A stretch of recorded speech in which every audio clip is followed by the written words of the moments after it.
పెట్టుకుని కొంచెం మంచిగానే తీసుకురావడం జరుగుతుంది అని చెప్పేసి అని పోసాని గారు చెప్పడం జరిగింది. మేము కూడా ఇప్పుడు ఆయనని 2-2.5 గంటల సమయంలో కోర్టుకు తీసుకువచ్చే అవకాశాలు ఉన్నాయని చెప్పేసి అని పోలీసు వాళ్ళు చెప్పడం జరిగింది.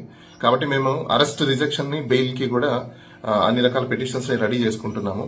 ఇంకా మిగతా ఎక్కడైనా ఆయన మీద కేసులు ఎక్కడైనా ఉంటే కూడా రూల్ ఆఫ్ లాని పాటించకపోతే ఖచ్చితంగా దాన్ని కూడా మేము హైకోర్టులో ఛాలెంజ్ చేసే అవకాశాలు కూడా ఉంటాయి. ప్రజలందరికీ కూడా ఏంటంటే ఇది ఒక పొలిటికల్ వెండేటలా కనిపిస్తుందని చెప్పేసి మనందరికీ తెలిసిన విషయమే. పోలీసు వాళ్ళు ఇలాంటి చర్యలు తీసుకోకుండా ప్రతి ఒక్కరిని రూల్ ఆఫ్ లా పాటించి వాళ్ళ యొక్క ప్రొసీజర్ ని ఫాలో అయితే మంచిగా ఉంటుందని మనం కోరుకోవాలి. ఎనీహౌ ఇప్పుడు అందరికీ కూడా చింతన ఏంటంటే పోసాని గారి ఆరోగ్యం ఎలా ఉంది, ఆయన ఏ విధంగా ఉన్నారు అని చెప్పి చింతన ఉంది.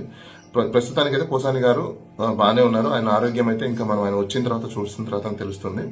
ప్రస్తుత పోలీసు వాళ్ళ యొక్క కస్టడీలో ఉన్నారు కాబట్టి నేను ఆయనతో మాట్లాడిన తర్వాత ఆయన కూడా చెప్పడం ఏంటంటే ప్రస్తుతం పోలీసు వాళ్ళైతే మంచిగా